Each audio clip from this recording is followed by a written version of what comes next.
doing the Freezone with Norm. This is, again, a special Sunday edition. We're going to be giving some updates on the Veronica Butler and Jillian Kelly murder case. Some new charges came out this week. Then we're also going to talk about an issue that has been central to the case in a lot of people's minds, but we're going to talk about whether or not it truly is, and that is the sovereign citizen movement. And we're going to take a deep dive into the history and roots of the sovereign citizens movement and the movements that gave birth to it. With me, as always, is Derek. Derek, how you doing today? Doing pretty good, man. Shot over. I did a lot of traveling this week. I went to Hugoton, Guyman, Liberal, a lot. Like multiple times each place, just getting things. Well, there you go. Loving it. Having a good time. Yeah. Enjoying the beautiful scenery of our area. Yeah. I will say this. I don't know what it is, but I've always felt this way since I was a kid. The 34 miles between Elkhart and Hugoton is the longest stretch of road ever. It just seems like it's 80 miles. Like, not in a bad way. It just seems like it's far. Yeah. And it's only 34. It's the same as and you've got things in there that break it up too. I mean, got. That's what makes it seem so long, because you'll be driving forever and then you'll be like, oh, we're just in Rolla. That's not good. I feel like I've been in the car for a day or two. Like, it just seems like there's like a time warp in that little stretch of highway. Maybe, I don't know. Okay, so some new charges in the for the 5 defendants were actually let's correct that. Some new charges were announced this week for 3 of the 5 defendants, not all 5 defendants.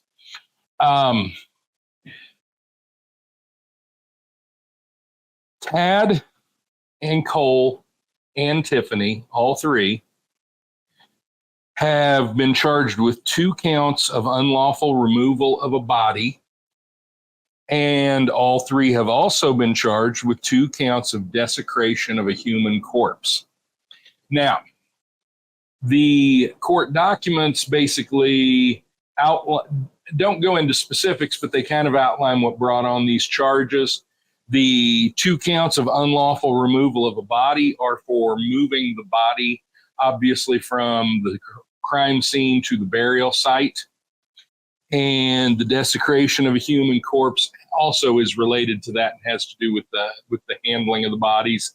So these 2 additional charges were tacked on for 3 of the 5 defendants, Cole, Tad, and Tiffany. You'll notice that Paul and Cora were not charged with these, and that has led to a lot of speculation. But first, there's one other pair of charges, and that is for Tiffany alone. Tiffany has been charged with 2 counts of child neglect, and those are related to her having the children basically handle some of the materials that were used in the murder. Specifically, the yellow ratchet straps are mentioned, and so that is a factor as well. And so those are the new charges that have been leveled against the defendants. Also announced this week was that there will be no status hearing in November. So the next scheduled October or November? Because we're in October. No, in October. I'm sorry. I said November. It's October. Yes. What I was going to say is they kind of left November open. Okay. There is not a hearing scheduled for November, but they're kind of basically reserving the right to schedule one for November if necessary. So the next scheduled hearing is the preliminary hearing in December. Now, that doesn't mean that there won't be a status hearing in November, but basically the court said back in September, those status hearings, that they would only hold status hearings in October and November if it was necessary.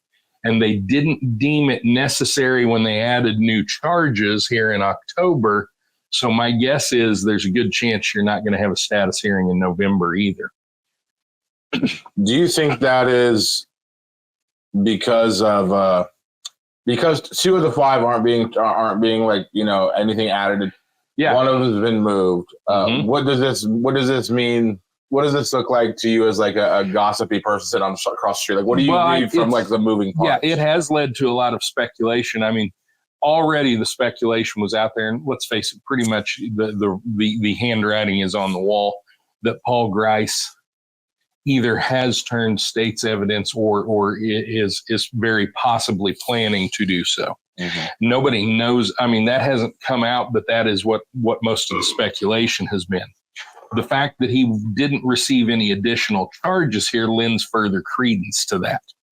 But also the fact that Cora wasn't charged has led a lot of people to speculate that perhaps Cora is also getting ready to turn state's evidence. Now, I don't know whether that's true or if maybe Cora just wasn't involved in moving the bodies. You know what I'm saying? She may well have not been involved in that aspect of it, and that's why she wasn't charged. We don't know that at this point. Mm-hmm. So I understand the speculation, and there's nothing wrong in this case, I think, with speculating. But at the same time, if we're going to stick to just the facts, we don't know.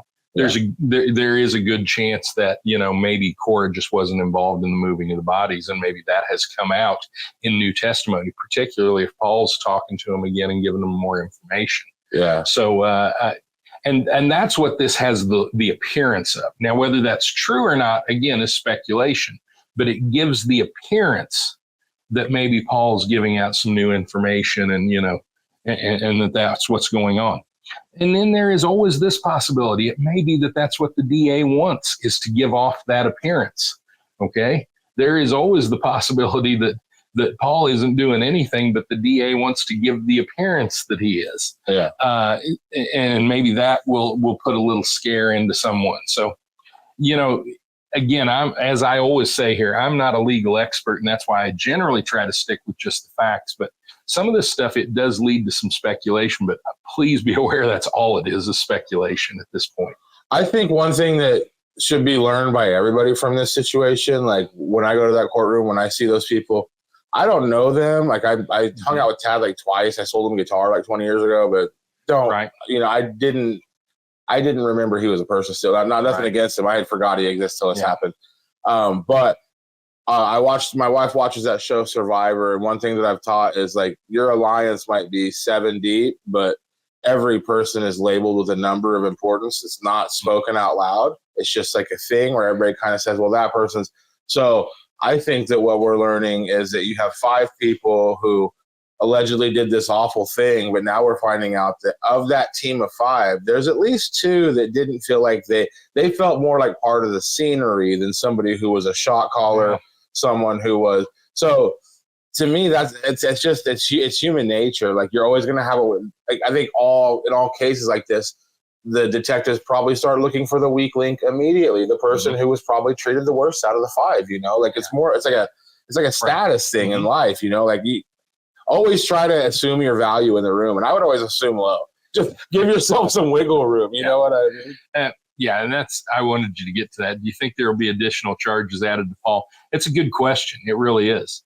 Part of me says that if there were going to be charges against Paul, that there already would have been. He would have been charged at the same time as the others.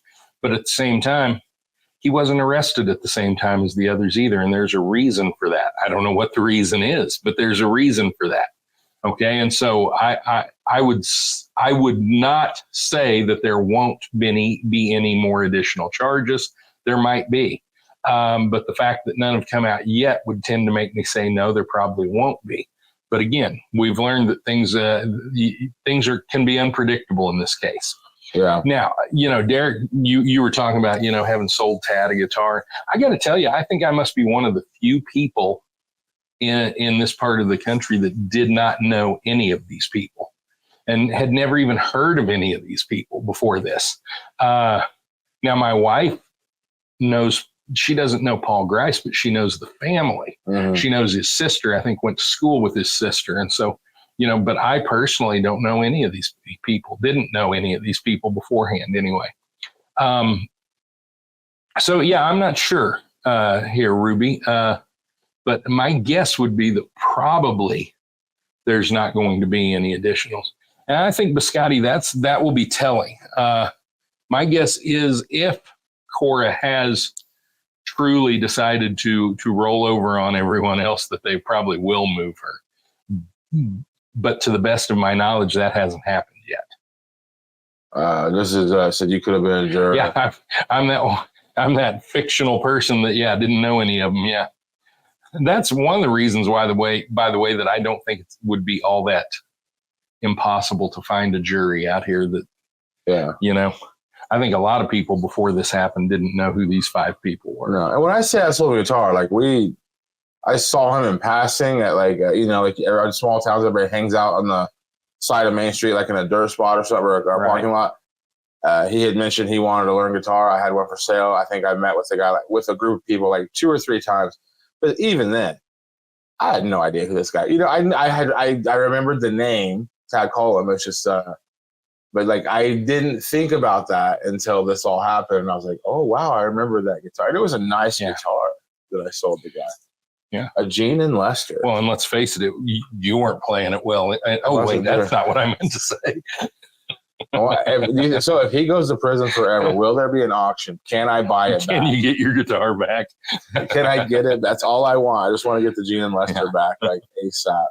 Yeah. So with these new charges and with no additional status hearing here in October, it does look like the stage is being set for the preliminary hearing in December. The reason for no new status hearing basically was the court saw that there was no need unless some new developments come out. Discovery has been taken care of, obviously, or the judge feels like it has been, or at least is in process of being taken care of. And so, they've suspended these hearings unless there's a need for the hearings. And so that doesn't mean that we're not going to hear anything about this case in the next couple of months. We will stay on top of it as much as possible, and we'll let you know when there's new information, when there's new things you need to know. But obviously, there's always room to talk about this case. And so I'm sure it's something we're going to continue to talk about in the next couple of months before the preliminary hearing. I'm going to hit you with an on-the-spot question. It's something I asked Judge Bolden. Mm-hmm. Bolden? Yeah. Is it Bolden? Yeah, it's Bolden. Bolden. Yeah. I asked her, like, how she would grade, like, the American political system, like, as a teacher. Okay. And I think she gave it, like, I'll have to go back, but I think she gave it, like, it wasn't a passing grade. Like, it was around 50% or maybe lower. But it wasn't the American political system or the American legal judicial system. Judicial system. But it was not that was just her basically saying, like, she thinks it does as well as it can, but at the end of the day, we're dealing with finding the truth between humans, and that's about 50% shots. Get it. Here's what I would say. I would say that the American judicial system is not perfect by any means, but if you point to a better one in the world and tell me why it's better, I will be glad to listen to you, because from what I have seen, I have not seen a better one out there. Okay. But here's the thing about the American judicial system. All right. It is all about balance, trying to balance the rights of the victim and the rights of the perpetrators or the accused, let's say, with the rights of the state. Okay. And it's all about not letting the state become too strong. And so when you're looking for the truth and you're trying to balance the advantages that naturally occur with both sides, then you're always going to have an imperfect system. And its imperfection is in some ways part of its strength. Things ideally in our in our judicial system should be decided by a jury, right? And juries are human, and humans are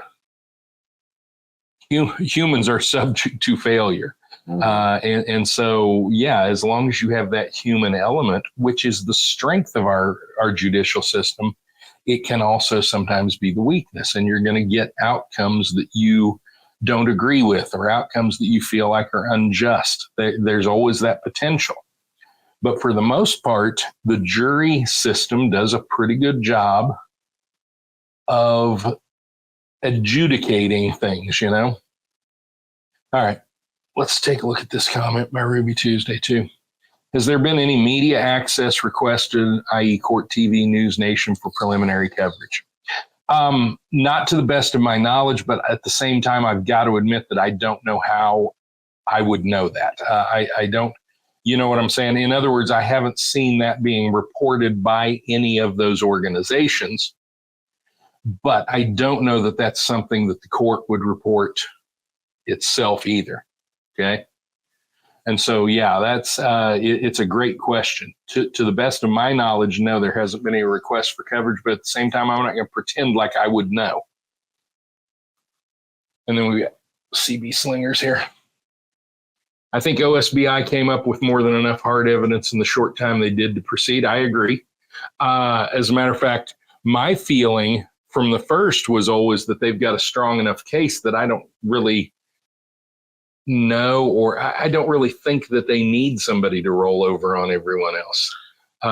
It always seemed to me like they had a pretty strong case to begin with. And therefore, you know, my thought was, I don't know that they'll even offer any plea deals, you know? And so that's my personal belief is that they've got a pretty good case as it is.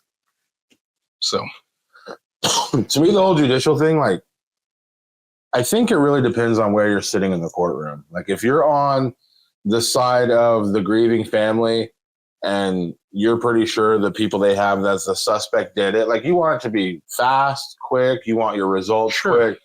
But if God forbid you ever find yourself in that defendant chair and you didn't do anything, I think you think you're lucky stars that the American judicial system does. I mean, we don't. It's to me, it's out the window. I don't care what you put on the little asterisks on your social media posts. It's like all people are innocent until proven guilty.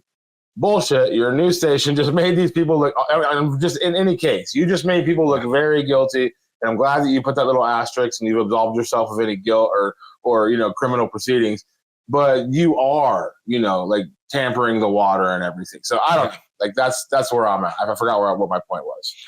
I forgot what my point. Oh yeah, I think that you want to be considered innocent until proven guilty. Which, thankfully, if you're a defendant and you didn't do it, thankfully, I feel like the judicial system does see you that way until they know the answer to that question. The media, I do not think so. The public, definitely not. But I do think the courts kind of do look at you as innocent until proven guilty, which is amazing compared to like some other countries where it's just like, we think that guy did it, shoot him in the head. Like that's always there are the courts and then there's the court of public opinion, always. And we all pretty much know what the court of public opinion is in this case, right? Yeah. And so it remains to be seen what's going to happen in the actual court. I want to say something real quick and it ties into what you want to talk about next, but everybody knows about Black Lives Matter, police brutality, all that stuff. I was somebody who watched a lot of the YouTube videos over the years of just people that were basically trying to teach Americans and predominantly minority Americans how to try to outsmart the guy that was writing you a ticket for some shit that you did wrong and stuff, asking am I being detained? Really just kind of being a jerk to a cop, in my opinion, starting something that maybe not, if you broke the law, just give them your license and one thing I would like to say, to anybody of any color, and this is not a disrespect towards law enforcement. I've kind of learned, and it's not personally, kind of personally, I don't really break the law or anything. I have gotten some tickets that I had to, deal with stuff. I've kind of learned that whole idea of trying to win the case with the cop is dumb. That's a dumb way. First of all, it's a really easy way to get yourself shot by somebody who's having a bad day and they don't know what they're freaking out. They think you might hurt them. First of all, yeah, it's a real easy way to end up with somebody on top of you with a gun to your head. If you're trying to fight the legal battle at the scene, in my opinion, you're really doing stupid. it in the wrong place. Yeah, go ahead and talk about that. Yeah, because let's face it, if you feel like you're being ticketed unjustly, the best way for you to proceed is to take the ticket and then fight it in court. Yeah. It is not to argue with the policeman or fight with the policeman. That's not where cases are won and lost, and that's okay. So yeah, if you feel like you're being ticketed unjustly, then take the ticket and fight it in court. Mhm. Judges, police are there. Their job in that situation is transactional, right? They're going to write you the ticket, and that's what they're there to do. And there's not a whole lot you can do to prevent that. So you might as well just relax, let them write you the ticket. If you feel like it's unjust, then fight it in court. You'd be surprised how many tickets are overturned in traffic court. It's actually very common for tickets to be overturned in traffic court. Yeah. As a matter of fact, many times they're automatically overturned because the officer didn't show up for court because they're busy doing something else, or something like that. And so, always remember, if you think you're being unjustly ticketed or unjustly targeted, take the ticket, be calm, be polite, take the ticket, and then go to court and fight it in court. And then leave without bullet holes in you too. Yeah. You know, it's like, why? It's like, man, this escalated quickly. It's like the officer literally, I don't care why he pulled you, like this, like, stop fighting. This is not the place. That's why we have courtrooms. Yeah. And if you don't think a judge will throw something out, if he, like, most good judges, I watch YouTube court stuff. Most good judges have worked way too hard to have some rogue cop who's mad at some individual make his courtroom look like a mockery. They will throw it out in a second if they don't feel like there's enough there. They'll be like, you're free to go. Like Norm said, do not do it in he said, J. La Cruz says, I have felt they had so much concrete evidence and that eyewitness testimony isn't needed. I kind of feel the same way. Yeah, I understand what you're saying, and I kind of agree with you, but at the same time, I also know that eyewitness testimony is what juries like to hear, and it's what juries often buy into. And not to compare them at all, but I mean, I remember a low speed chase involving a Bronco, and that guy, was found not guilty. Sometimes, like, the whole world can be like, we're pretty sure he did. I think I'm with the police doing everything they can to make sure. I would never want them to be like, we think we got it. No, I want them to be like, we're still going. Like, we're not done nailing their coffin shut, basically. Not in Morton County. You're guilty till proven innocent there. I think you and I have probably had a little different experience with the courts then. Yeah. Of course, I've had no experience with the courts in Morton County. I take that back. I tried to get arrested on Marcus Espinosa's last night. Yeah. I told him I was going to streak, but I did it, but I didn't make it to Kansas before I ran away. And I was just streaked down in Oklahoma, basically. Didn't make it off the porch. I didn't make it to the state where he could legally arrest me, so it was a waste. The key, if you're innocent, is to know your rights, because I know they will violate your rights if you don't. Well, I mean, maybe, but I mean, I don't know. Like, to me, there's so many options to battle that. Like, I know that not all cops wear body cameras. I know that not all cops, keep them on when they need to. But I mean, when I was in Uber and Lyft, I had a dash cam that recorded the front and back anytime, even if I wasn't in my car, if there was motion, it would record for 20 seconds. And it was just like a ton of people just walking by. Like, I don't know. I think you're gonna be hard pressed to find like an officer that like knows the exact place where he's not being filmed by anybody's security camera. Yeah, I mean, small towns might be different, but it's just, to me, like, I think the glory days for like these rogue cops are like, we're gonna go out and do whatever we want. Like, right. Not in 2024. Like, you're gonna get filmed by somebody, and it's gonna get put in your face. And here's the thing about body cameras for me, and I think people act like they think police don't want to wear body cameras. I think most cops, and definitely good cops, do want to wear body cameras because that's what protects them. Yeah. It prevents all the he said, she said stuff. We've got a record of exactly what happened and exactly what was said.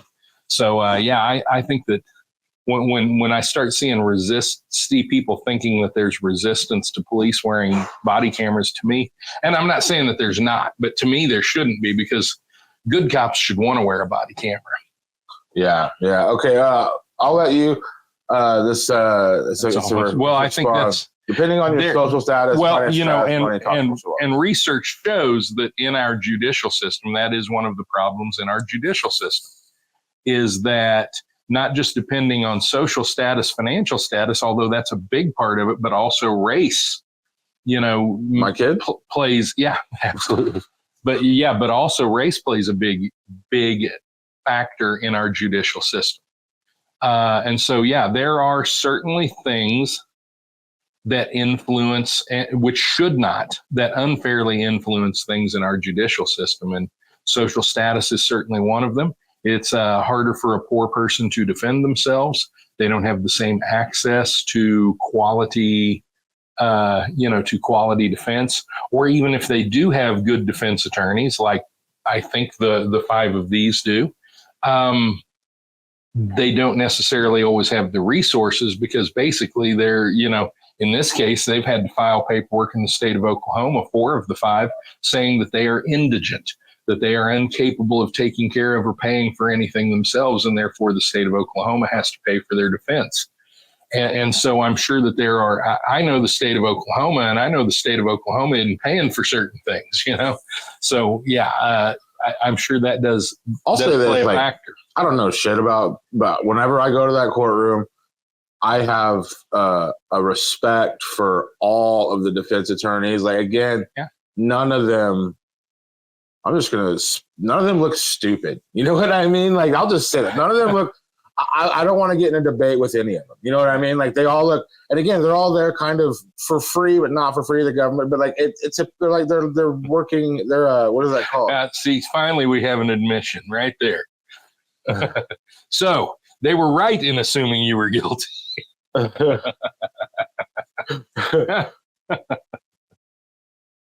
even then, but I'll say this. I want to go back to this comment though. I'll say this.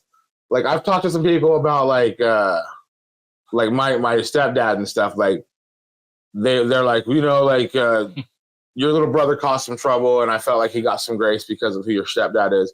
And then this is like, when I first moved back like 6 months ago, and I realized that like in certain parts of the world, like, people will look at my stepdad's resume and be like, oh shit, like, this guy is a big deal. But I know that he dropped out in the 9th grade. Mm-hmm. Now, granted, he went to do good things, and he got himself a great job in the oil and natural gas industry. Yeah. But to me, like, that whole statement on the screen there, like, social status. Well, he was a 9th grade dropout who had a little bit of a drug problem, and people didn't trust him. Financial status, he didn't have any money. But then through the magical powers of, putting on boots every day, 6 days a week, and working every day. That's it. He got to a point where now people look at him and they're just like, oh, he's a big deal. A 9th grade dropout is a big deal. Well, what makes a big deal? I think it's just people who do what they say they're going to do. They go to work every day, and they try their best to be what Norm said, a productive member of society. Yeah, so what that story says is this whole social financial status shit. I see what you're saying. Yeah, in 1991, a skin color really helped with that, but I don't believe that anymore. I don't believe that there's any gatekeepers in America stopping anybody from getting a bunch of money and getting a bunch of power. I don't think there is at all. Well, now I don't believe that at all. That's not necessarily what we're saying, though, or what we're talking about. Again, what it comes back to a lot of times is the fact that our judicial system is decisions are reached by a jury. And that means that those 12 people that sit on the jury, all of their preferences and all of their prejudices and all of their biases come into play. And that's why race is very often a factor in court decisions. And I'm not saying that the courts are inherently racist. I'm not saying that the country is inherently racist. I'm saying that humans are influenced in many ways, and one of those is visual, and racism is based on a visual bias, right? People that look different. Okay. And so, and this is going to sound like I'm trying to excuse racism. I'm not, but your brain can't help noticing differences. Okay. Then it's up to you what you do with that information coming from your brain. Right. Yeah. But I was talking about only the thing on the screen, social and financial. My whole point of my whole thing is that is up to you what status you're in. In my opinion, yes, I think that exists, but I think that if you can figure out a way to make some money and make people in town think that you're a good person. I think that you get to eat. I don't think that because there are two clubs. There's poor people, and then there's people that I think that it's not as hard as a climb as it used to be. I think it's just about just putting your mind to something, achieving something, getting good at something, and then your resume will speak for itself. People are like, oh, this person they do what they say they're going to do. You know, like I think in a small town, it's about becoming a contributing member of the community. Yeah. Okay. And so, yeah, I think in a lot of small towns, it's much more about who you are than how much you have. Although the two of those can often be tied together. But yeah. Here we go. Texas County doesn't turn their cams on. He said that. And then he said, I would prefer it to be a requirement to have all of them. Yeah, for most police agencies, it is. Yeah. But yeah, I don't know necessarily what rules that Texas County or the city of Guyman or any of those go by. I know I've seen officers from the city of Guyman wearing body cams, but yeah, I just know that from having taught over there for a couple of years. And then, yeah, I'll agree. I think race plays a bigger role than, I don't know. But I think like, as far as your wallet's role, and I think that's just about like, well, are you doing something about it? Are you like going to work every day? It's like, no, it's like, yeah, then people might look down on it. Again, like, nobody's actually going to go cure cancer or be a pilot. Just get a job, go to work, help everybody carry this world, like just help.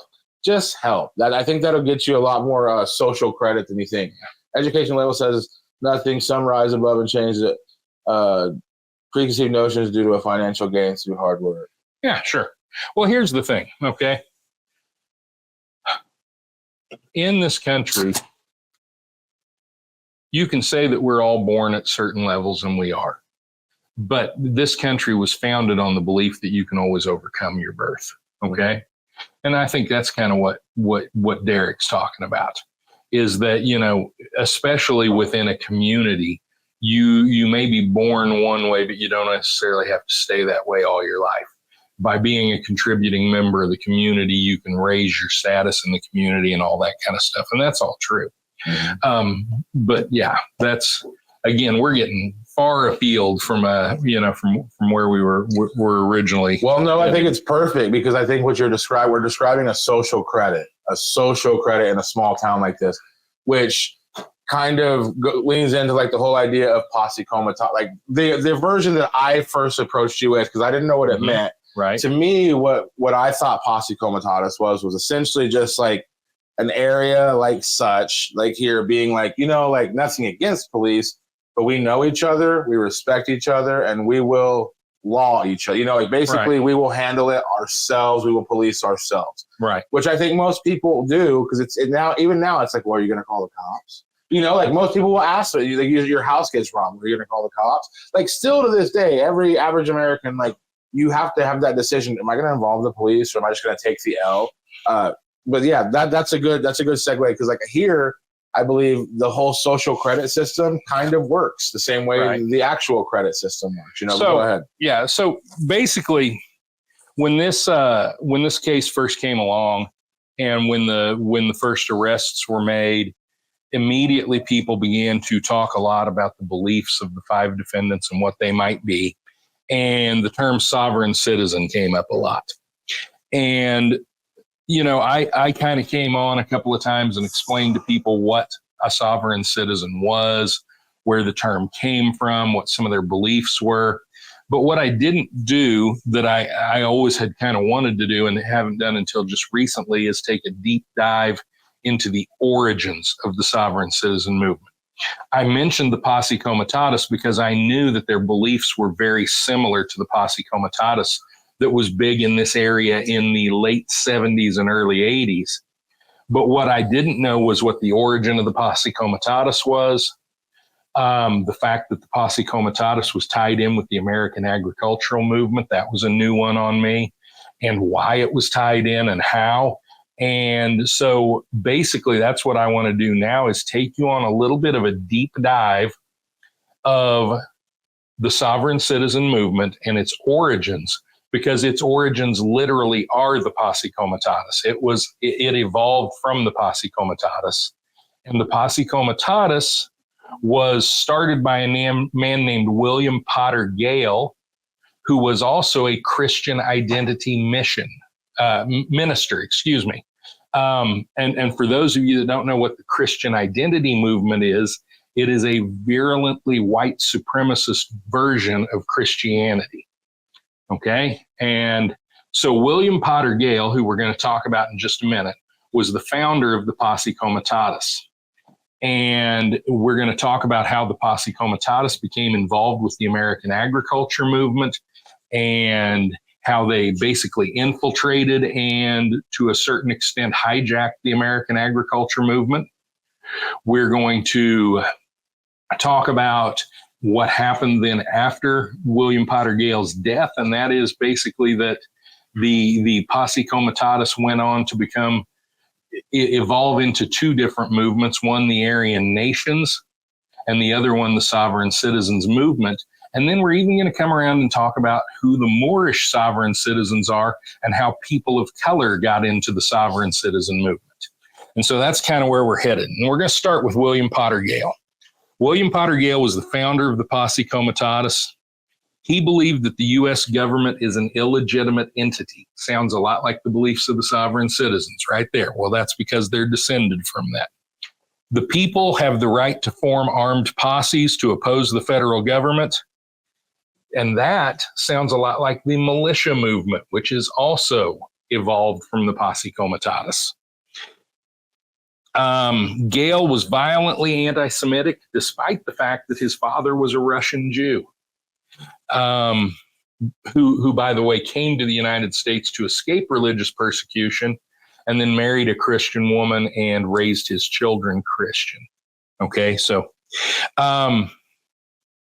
in the 70s and 80s, the Posse Comitatus, which started in Southern California, which is where William Potter Gale was, in Mariposa County. Actually, I said Southern. I'm not sure that it is Southern in California. I'm honestly not sure where Mariposa County is in the state of California, but it started in California. And then when in the 70s and 80s, as he tried to move it around there we go. It's kind of, Okay. Yeah, there we go. Right. So it's kind of central California. Yeah. Central to north central California. Yeah. So as he tried to increase the Posse Comitatus movement, he saw the anger of the American ag movement. Okay. Farmers were caught in a particularly bad situation in the 70s and 80s, where basically the cost of production was higher than the cost that they were receiving for their grain when they sold it. And there were multiple factors that tied in with that. There was already a mistrust of the government in the American ag movement, okay? But also a lot of government policies really hurt the American farmer, and that fed into that same thing as well. For example, the grain embargo against the Soviet Union for their involvement in Afghanistan, and the fact that as the Department of Agriculture increased farm loans, the Federal Reserve also jumped the rates, nearly tripled the interest rates, which suddenly now meant a lot of farmers could not make the payments on those farm loans. And then the government began to foreclose on farms. And so all of this was going on in the late 70s and early 80s. And that was the birth of the American ag movement. And William Potter Gale saw his opportunity to make the Posse Comitatus grow. What he saw that the American farmers, number one, were already conservative, were already anti-government or leaning that way. And he saw a way to come in and basically blend his beliefs with the beliefs of the American ag movement to create a fertile ground for the Posse Comitatus to grow and spread. And so the Posse Comitatus became I can remember the Posse Comitatus being a strong organization out here in Southwest Kansas. in Stevens County, Stanton County, probably Morton County as well, although I didn't live in Morton County at that time, so I'm not quite as aware.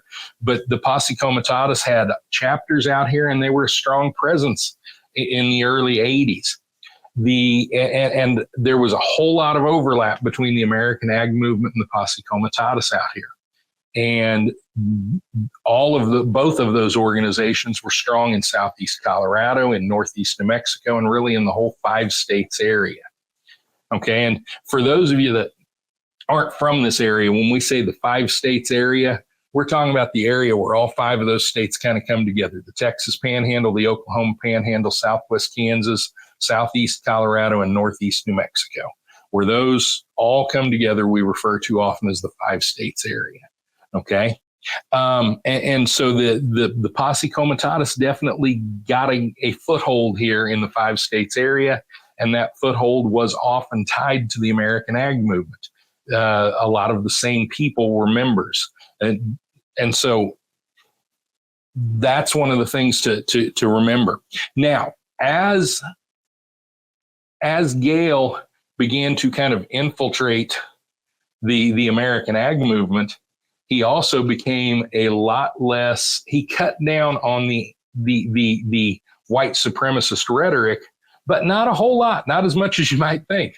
By the way, by 1982, he had a weekly broadcast on KTTL out of Dodge City where he did not hold back on his white supremacist and racist rhetoric one little bit.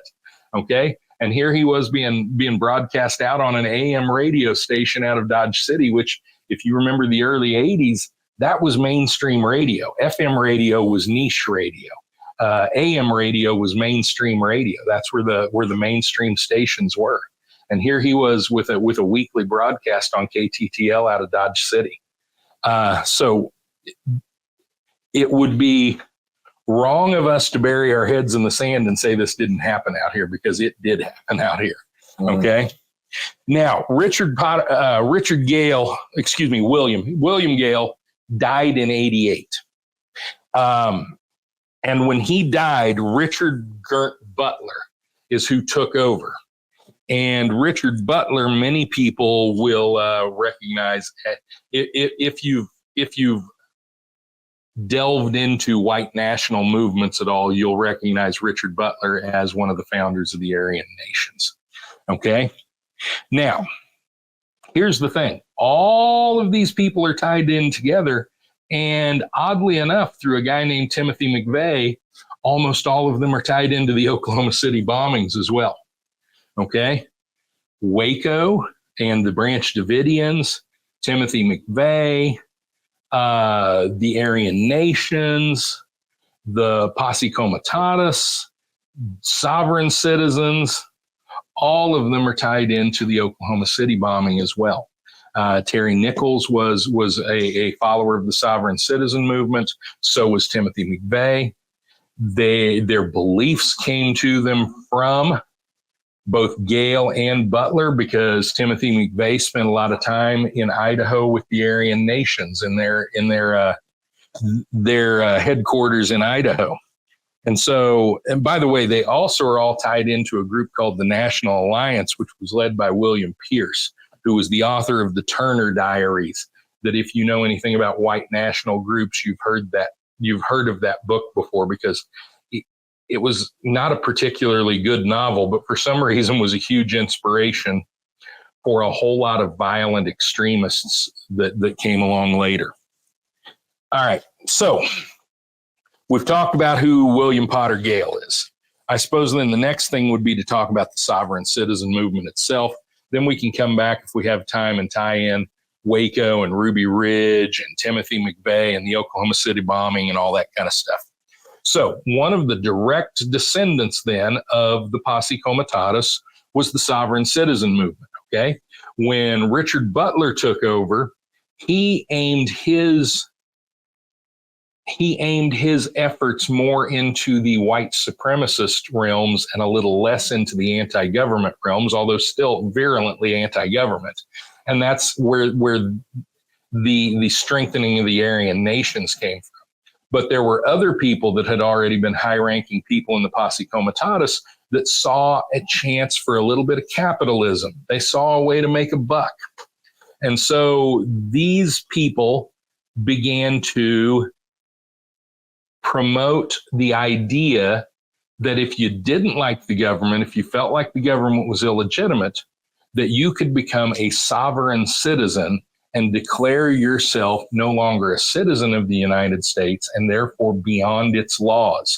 And so they began to preach that aspect of it. And not only did they preach that aspect of it, but they began to package it and sell it and make money from it. Okay? And there are still people doing that today, by the way. David and Bonnie Straight and Bobby and Tia Lawrence would be two couples that are still out there conducting seminars, selling the system, selling the products, selling the paperwork, holding seminars all over the country to spread the idea of sovereign citizenship. Okay? So where'd the sovereign citizen movement come from and how's it tied into all of this? The sovereign citizen movement's a direct descendant of the Posse Comitatus. That movement emerged in the mid-'80s from the wreckage of the Posse. The sovereign citizen gurus have been adding paperwork, language, and concepts from time to time since. They package this and sell it to disaffected people, mostly on the right fringe. The beliefs of sovereign citizens are not significantly different from those of the Posse. They take a different means to the same end to put themselves beyond the reach of a tyrannical government. And so the sovereign citizen movement became more about escaping a tyrannical government and a little less about escaping a Jewish banking conspiracy, which is a lot of what the Posse Comitatus was about.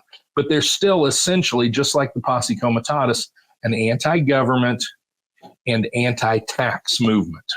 At its heart, that's what the Posse Comitatus really was an anti-tax movement. Yes, it was white nationalist. Yes, it was sometimes virulently racist and virulently anti-government, but at its heart, it was a tax protest organization. And that's what the sovereign citizens are at their heart too. So, again, like I said, David and Bonnie Straight, Bobby and Tia Lawrence, they're currently the most prominent sovereign citizen influencers. And obviously they're using the internet and social media to spread the sovereign citizen beliefs. And they have found a whole lot of adherents in recent years from among the ranks of QAnon. Okay? And so the QAnon thing gets tied in with the sovereign citizen movement as well. Because again, why do all of these groups seem to be interlinked? Well, because they all have very similar beliefs. And so it's easy to recruit, from people that already have similar beliefs. All right. So now here's something that I do want to say. A lot was said about these people being sovereign citizens, these 5 defendants. But the truth is, none of them, except for Paul Grice, have publicly declared themselves that way. Okay. None of them have truly embraced the beliefs of the sovereign citizens. None of them have, except for Paul Grice, have revoked their citizenship or anything like that. Okay. So let's talk about Paul Grice. Paul Grice, by the way, we've seen, all of us, I think now probably, and if you haven't, you can find it places. I think Carrie Moody may have it posted on her Facebook site. I'm not sure about that. She has a lot of this type of paperwork. But Paul Grice put out a declaration, his declaration declaring himself as an American state national.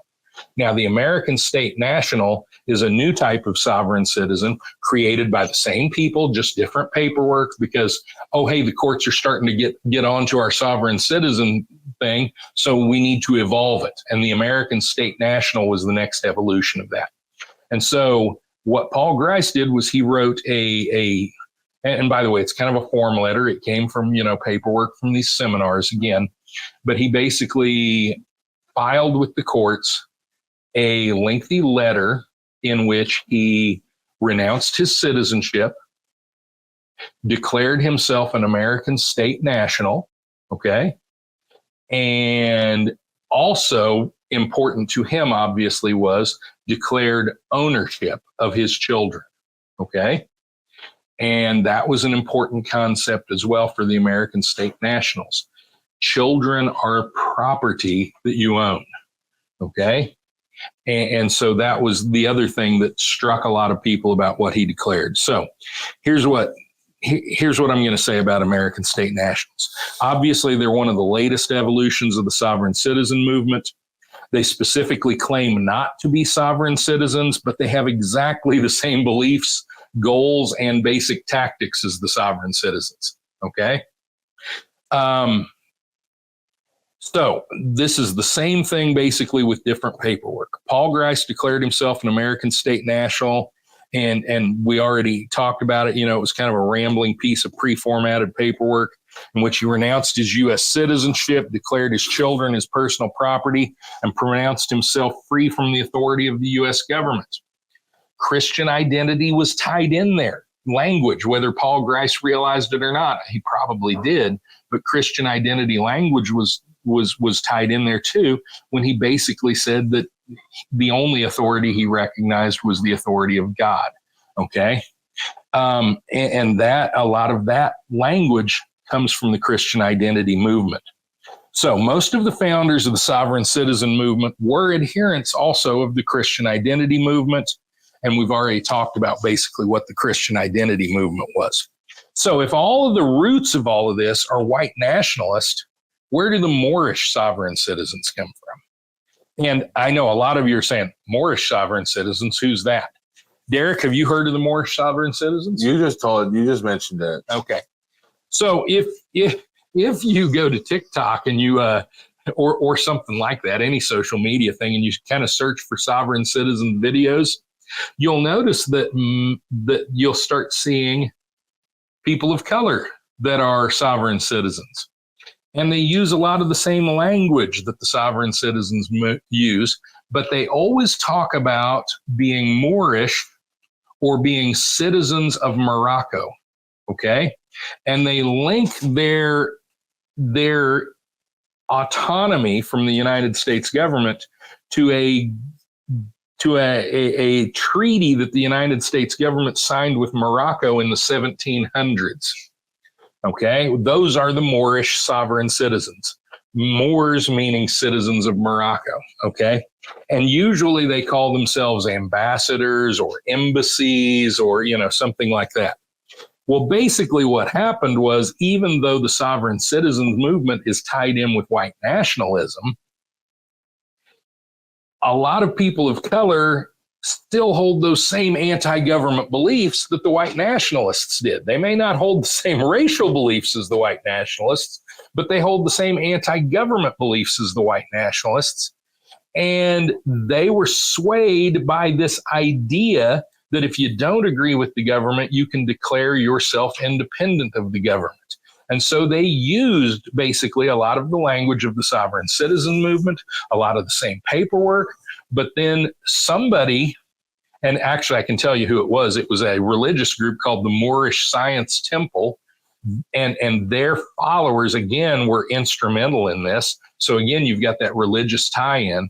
The Moorish Science Temple basically created the idea that we can go back to this treaty with Morocco, okay? And we can then tie many of our beliefs and our independence from the government to that. And so the Moorish Science Temple is at the heart of this as well. So eventually people of color decided to get in on the sovereign citizen fund. Members of the Moorish Science Temple, a pseudo-religious separatist social movement, saw something they liked in the anti-government stance and concepts of the sovereign citizens, and they began to adopt many of the tactics, beliefs, and tools of the sovereign citizens. But obviously, they've added plenty of flourishes of their own. And so even though the birth of the sovereign citizen movement is tied in with white nationalism, there are plenty of people of color that also consider themselves sovereign citizens, although many of them call themselves Moorish sovereign citizens. Okay? Now, we got a lot of comments. Yeah, and I was going to say, I'm sure I'm boring hell out of people, but listen, now just a little prerequisite. Like we got to the beginning part. If you watch this video later, if you're just tuning in, Norm kind of covers the new charges and the new charges for people. Yeah. I asked him where he got his intel, and he said, "Oh, I got it from Kerry Moody, basically." So Norm just stole. No, just kidding. Norm got a lot. Is it her Facebook page? Is it a group? Well, there's a Facebook group. I think it's Okay. Justice for Veronica and Jillian. Okay. Okay, and she takes a lot of the court documents and posts them on the files up at the top. If you join the group, there's files, and a lot of the court documents are posted in the files section up there. And yeah, she does a good job of getting the court papers and getting them out. She's rad, yeah. So we appreciate her doing that because it gave Norm just told me yesterday, he's like, there's stuff. There's stuff to talk about. He's talking about the sovereign citizenship. He said he doesn't drive, he travels. That is when I'm not driving, I'm traveling. They feel like if they aren't conducting commerce, then they're not driving, right? Yeah. Yeah. And then Israel says there are new charges. There are some new charges, Israel. Yes. For Tad, Cole, and Tiffany, each of them have been charged with 2 counts of unlawful removal of a dead body, and 2 counts of desecration of a human corpse. And in addition, Tiffany has been charged with 2 counts of child neglect. And if you want to see why and some of the rationale behind that, you might go back and watch the first or go to Carrie Moody's Facebook group. Yeah. Or that. Yeah. All 44 pages are there. But it's and I think she's talking about Paul. She's talking about Paul Grice's declaration when she says all 44 pages. Okay, so I want to talk about this. As somebody who tonight at 9 o'clock, I'll be producing 7-Day Circle with Hope and May, a show about addiction and mental illness. To me, as somebody who's mentally ill, anytime I see somebody have any type of public declaration, strike one. I'm just like, yikes. Right. Call the doctor. Somebody's thinking too much.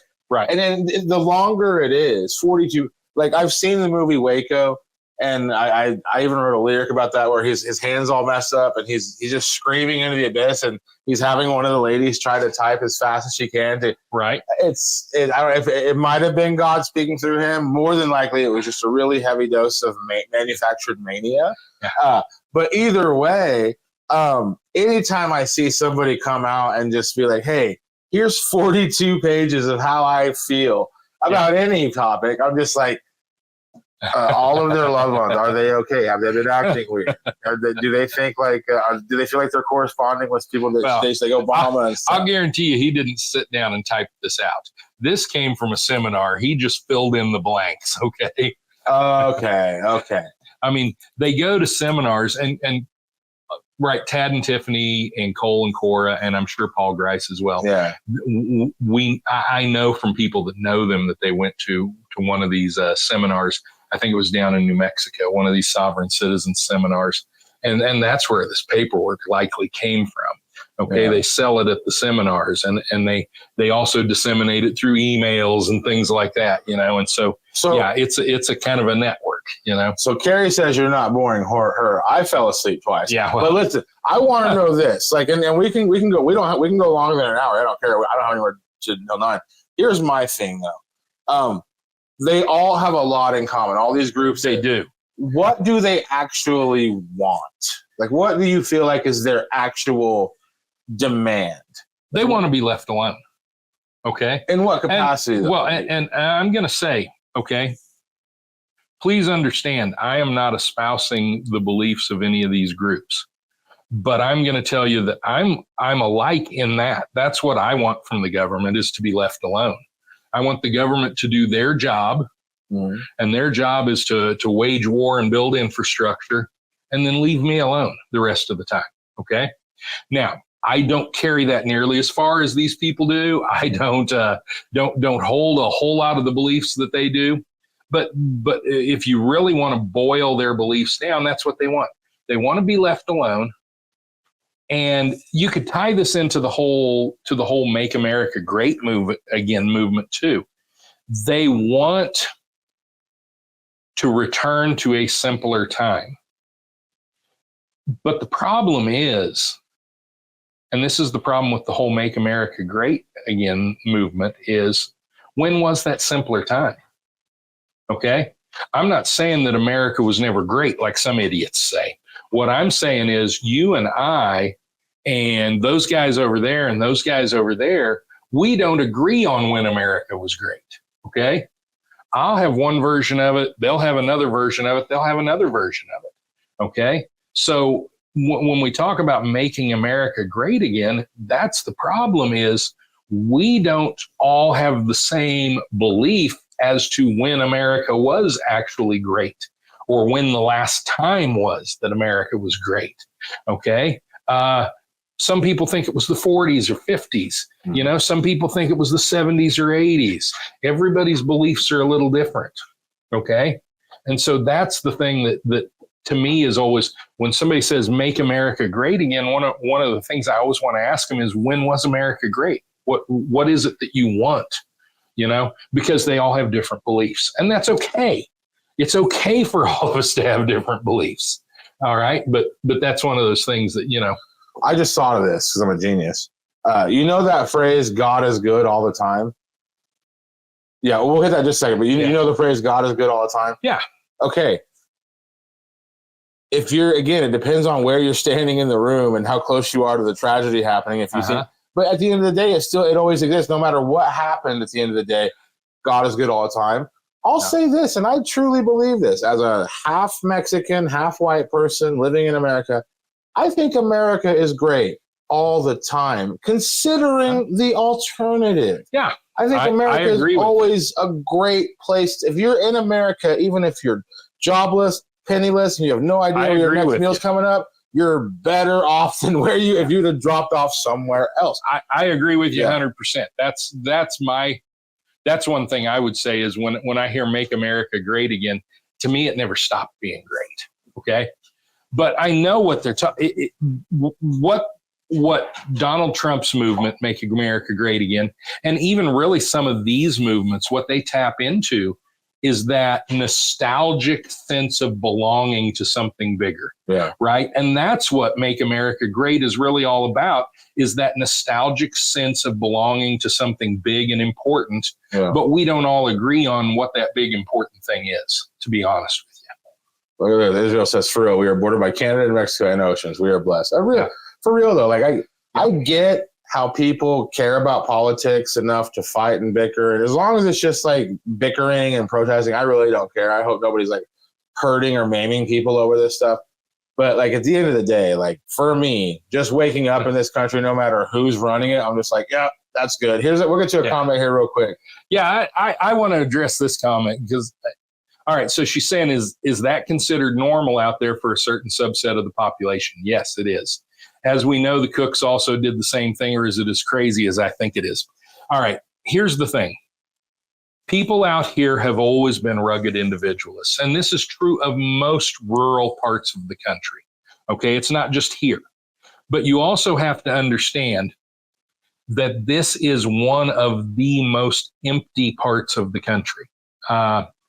If you look at, I tell you, I think you could probably Google America's empty band or America's unpopulated band.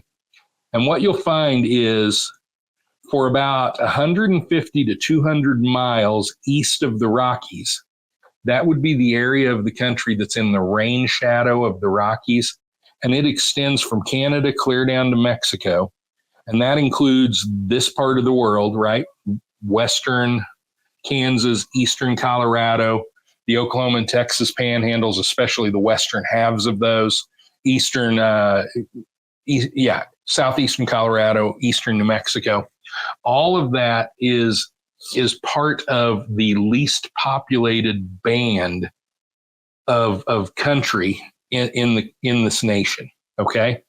And because this is such an empty place, and out here, Cimarron County is probably the most empty county of all of them.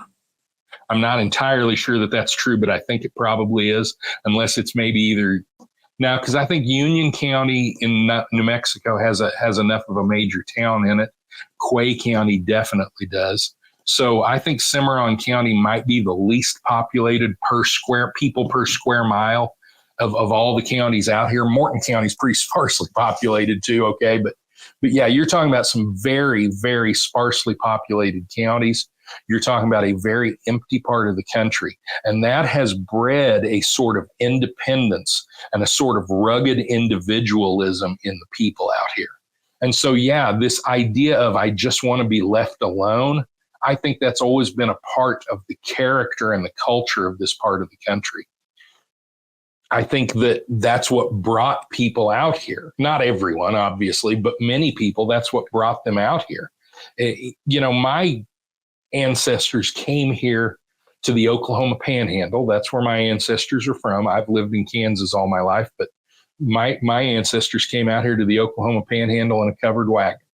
Okay. And they came out here before Oklahoma was a state, and tried to establish themselves. It's where the term Sooner comes from, right? The people that snuck into Oklahoma before it was officially open as a state.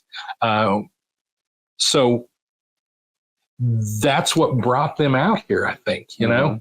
And some of my ancestors I know a lot about. You know, my mom's side of the family, they came from Russia. And they came here to escape a government that literally wanted to tell them where they could live and what they could do and who they could marry.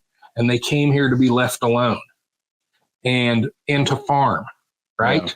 Farming was all they ever wanted. Actually, owning a piece of land was all they ever wanted. And they could find affordable land out here. And so they came out here and, you know, you could apply through the Homestead Act and you could get 40 acres, and land was cheap enough then that if after your first harvest or two, you could buy more land. And that's what my ancestors came out here to do, was to own their own land, something that the people of Europe, other than the nobility, other than the aristocracy, people in Europe were not allowed to own land. All the land was owned by the aristocracy, by the nobility. So people came here to own a piece of land, to own something for themselves and to work that piece of land and make it by themselves. And so that creates that in all of the rural areas, but particularly in this area, that creates that rugged individualism, that idea of I came out here to be left alone. And that's all I want, is to be left alone. And that's what's at the heart, I think, misguided as it may be. That's what's at the heart of the sovereign citizen movement, is that idea of I just want to be left alone. Get off my back. And this is something like to tie it into this whole case. Like, there's another YouTuber who had a court situation and it wasn't just them. That was like when I first, I haven't watched much coverage outside of, Carrie Moody and Tara. I watched their channel. That's about it. But I don't watch, when they all lost me was when all of these people would go out in the middle of nowhere here in Oklahoma and Kansas, and they would sit on properties and stare at houses and film. And then somebody would come out there, usually armed, and ask them, hey, what are you doing, with a little bit of force behind their voice? Mm-hmm. It really, to me, it was really telling how quickly, a lot of, I don't even care about the presenters. I kind of fully expect them to not be super educated in that. But how America would look at that situation as the farmer coming up asking, who are you, as the aggressor in the situation. Mm-hmm. To me, you have to be pretty obtuse to not realize that showing in this part, maybe not where you're from, maybe you can sit in front of somebody's yard in a cul-de-sac, and maybe even then I think somebody's going to come out, and maybe not with a gun. Even then they're going to be like, hey, what are you doing? To me, it should be common sense, and it's not. It should be common sense that in this part of the world, if you go show up on some property and just sit there and film, you're going to be met by somebody. They're going to be armed. They're going to have some bass in their voice when they ask you what they're doing. And I'm a firm believer that they're right. What the hell are you doing? You know what I mean? You're in their driveway, essentially. It's really easy to write people off around here as crazy, but I think anybody that writes them off is crazy. If you were living out in the middle of nowhere where it's just you don't have any neighbors, it's just you, I think you would probably behave the same way. If you had anything of value and you just see a random car full of people show up staring at your house. And it's that ownership, right? Yes. This is my land. Yeah. Okay. And even though a road in front of your property is public property, mm-hmm. most people don't view it that way. They view the road in front of their house as their road, And so, yeah, I get what you're saying. Well, you know who else feels that way, which is kind of weird? The United States Navy. Because there was a big boat thing on the James River, and everybody was in, bring your sailboats, bring your boats. And my birth father, trying to get real close to the Navy boat just so he can get some good shots. The Navy, on a loudspeaker in front of everybody, my dad ruined the party. Boat. He said my dad's boat name. We will shoot in 10 seconds if you do not turn. They told everybody, hey, that guy, and they're talking about the boat. So that's just human nature. That is self-preservation. Yeah. Somebody's posted up outside of your house. If you're not worried, then you're kind of checked out, in my opinion. Yeah. If you're not, hey, honey, grab a pistol and see who's out there lurking. Like I said, yeah, I get what you're saying. I really do. But at the same time, people came out here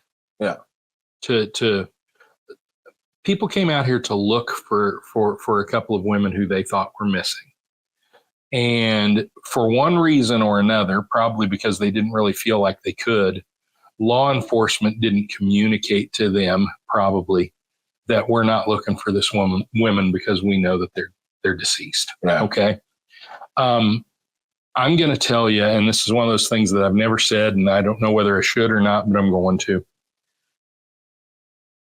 Derek was coming home from Guyman, and he shot a lot of the first video of what was going on out there, and he didn't know what was going on. But Derek being Derek, he started to check out what was going on, and people tell him things. And so pretty quickly, he knew what was going on. And so, kind of the same way with me, people tell me things, and people send me stuff. And so I knew by that afternoon that as far as law enforcement was concerned, that these women were deceased. And that's why there was no search for them. I believe law enforcement also had a pretty good idea where their bodies were at the end of the first day. And I had seen crime scene photos that I probably shouldn't have seen. And even though I've heard some people describe small puddles of blood, the puddles of blood that I saw in the crime scene photos were, in my opinion, and I've had some experience with this, were not survivable amounts of blood loss. I mean, I saw blood pooled on the surface of the road and then running down into the ditch and secondary pools in the ditch. And that's, a lot of people don't realize this, but your body doesn't contain as much blood as you think it does. And any blood loss over about 3 pints is likely not or can be fatal. And by the time you get to 4 or 5 points, it's almost certainly fatal. Okay. And so, like I said, one of the reasons why there wasn't a search going on, and I know it was frustrating for a lot of people and they didn't understand it. And so I God bless those people who came out here to look. But I think one of the reasons why there wasn't a search going on was because, and it hasn't been stated by law enforcement, but law enforcement pretty much knew that these two women were deceased, and they had a pretty good idea of who did it. I mean, I had people tell me by that evening who they thought had done it. And as it turns out, they were just move over. There right, exactly. And so, and let's face it, it didn't take long to put 2 and 2 together. Once you knew who the victims were, all of those court documents of the custody battle were out there. All right. Everybody knew these people knew that there had been a custody battle. You think Veronica and Jillian's families that came out here looking for them, that's who found that car. You think they didn't know who to point the finger at almost immediately? Of course they did. And that's what makes this so sad and so devastating in so many ways. Okay. Their families came out here looking for them because they didn't show back up. And their families found that vehicle. And their families found those pools of blood. And they're the ones that called the police. And that's what happened. And they knew who to point the fingers at. Okay? And that's one of the things that I think gets lost in this is, we look at it, and I try to do it because I think it's the best way to do it. We try to look at it in an impersonal and just the facts kind of way. But the truth is, this was a devastating thing. It was a devastating thing for those families who had to come out here and find the car and very likely find the murder sites of their loved ones, and who had to call the police themselves, and who knew in all likelihood who had done it. And so that's that to me is the worst aspect of this whole thing. And I've never talked about it before, and it's one of those things I've tried to avoid talking about, but there it is. Well, to me, I think so to me, the reason same for that first day. Yeah, you and me we knew a lot of the same stuff. So why didn't you say anything on day one? Because we knew we didn't know all there, but we had an idea that it was this group. Two of the people on the screen were definitely mentioned on day one. Right. I had seen crime scene photos. I processed, why? And the only thing I did was at the behest of somebody who claimed to be involved in law enforcement, got a hold of a friend, and they sent me, said, hey, they asked you, do not show these, but describe them. And so I went and described them on Facebook and asked for prayers. I think somebody gave me shit within like 10 minutes, and I took it all down.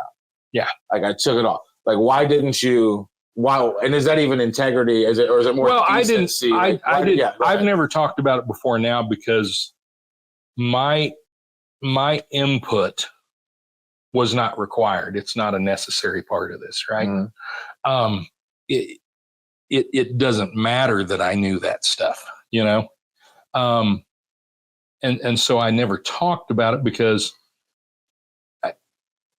my impression of things is not what's important. Facts are what's important. And so, that's why I've never talked about it, I guess. That, and I always figure that if people tell me stuff and send me stuff that, I have a little bit of an obligation to kind of keep that confidential too. So. Yeah. I'll never reveal my sources unless it's like, restaurant related, Yeah. No, I believe that since week one. Family member found the car. Let me see. I think there was another comment I wanted to get. Okay, here we go. It says, I remember the early 80s, the American Ag movement hit Southeast Colorado, had family involved in it. They were actually tear gassed by the sheriff's department. It was a big deal to see. There was a little mini riot there. Well, I say mini. It was a riot for Springfield, Colorado. I believe it was a farm auction, but the people, they kind of broke into the courthouse and I think kind of took over the courthouse, and they tear gassed them, and yeah. And Springfield, Colorado was one of those hotbeds of the American ag movement.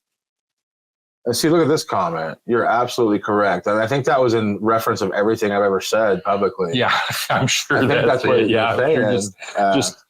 And really every thought you've ever had. It's just a blanket cosign of just everything I've ever said. And I think he's right. It's not you're in place to stay, especially if the public might. So I think the reason I was scared to say anything, honestly, because I was pretty certain there were some people out there that maybe did some killing that day, and maybe they could do it again if I said, you know what I'm saying? Like, yeah. And again, I think the whole thing, you just have to clap until your hands fall off for Oklahoma nailing this. Yeah, like they're all absolutely in orange, deep in orange. Like I said, the fact that they made arrests within 2 weeks was even given all the evidence, I didn't expect arrests to be made in 2 weeks. The fact that Oklahoma got with it and got on the ball and got those arrests made and did what they did, kudos to the OSB. I my hat's off to them for their performance in this. A comment here from Carrie Moody. She said, "Mad respect for removing him. Just because we have certain information doesn't mean we need to rush and tell the world." So the only reason I shared that, and I know when I took it down, it probably had been screenshotted 1,000 times by that point. Like it was out there. The reason I posted that and the reason it got blowback is because I was publicly stating and like beating around the bush way. I was basically letting my community know, like, hey, I think there's some murderers out there, and maybe you should lock your door. Maybe you should get your, like a lot of people who have home defense stuff.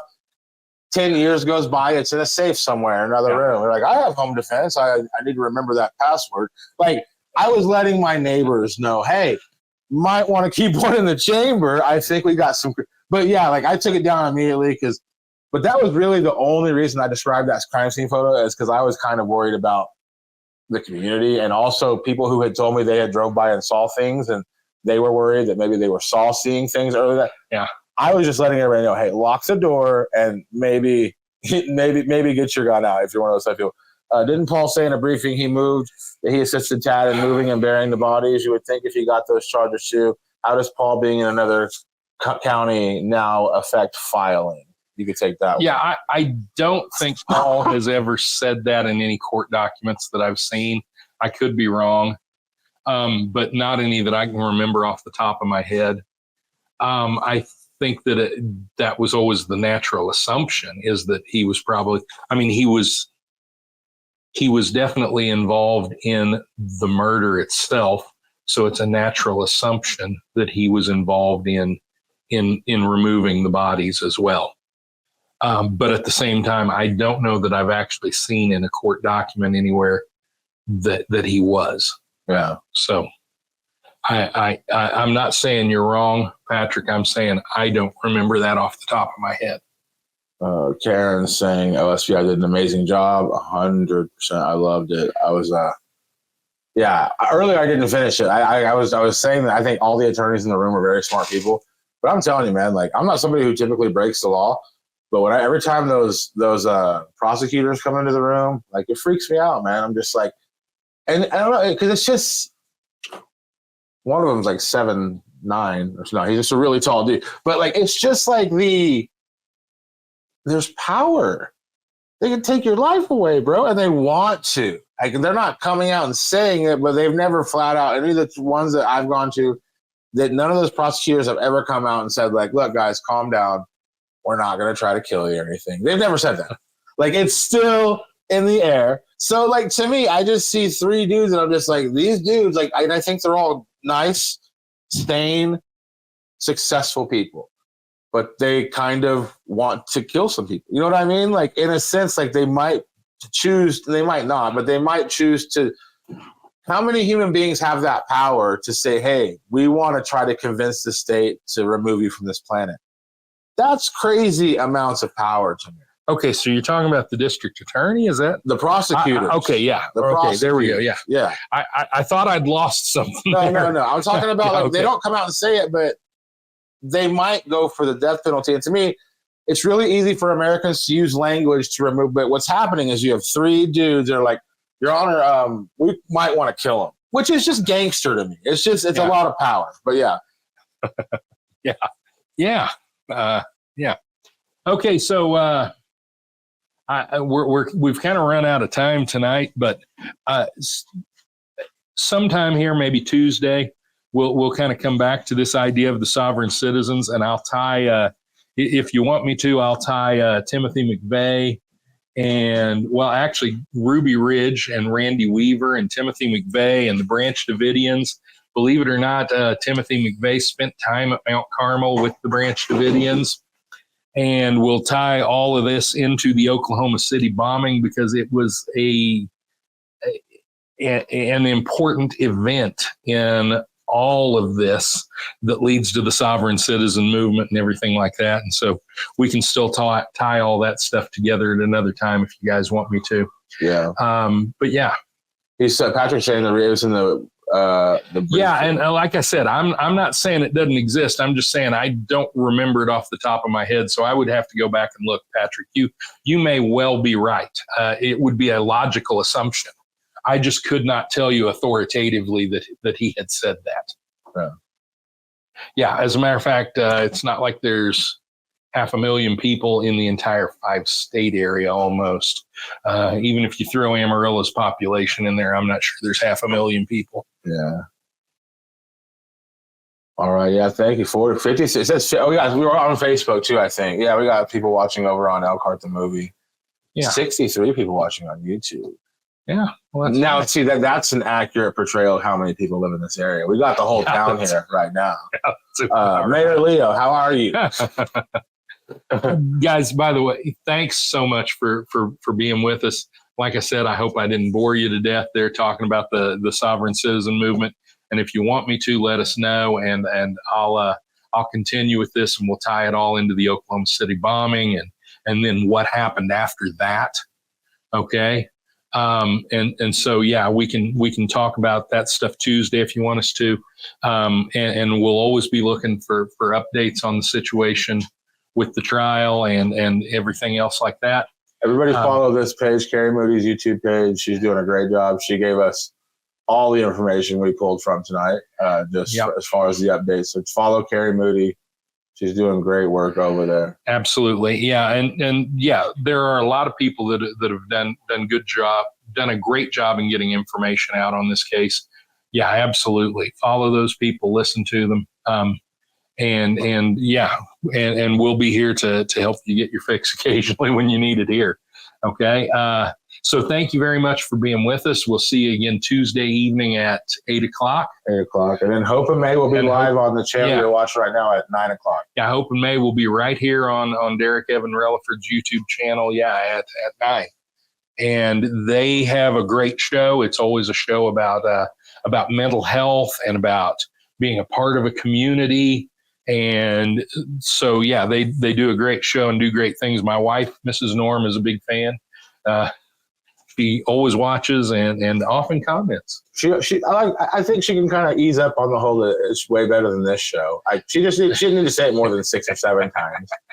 You know. Yeah, I know. I just let her know that I know she knows that and feels that. Yeah, it's a great show. I hope it's a great podcast. Check it out. That's it. We are getting the hell out of here. Yeah, thank you so much for being with us. Is it gonna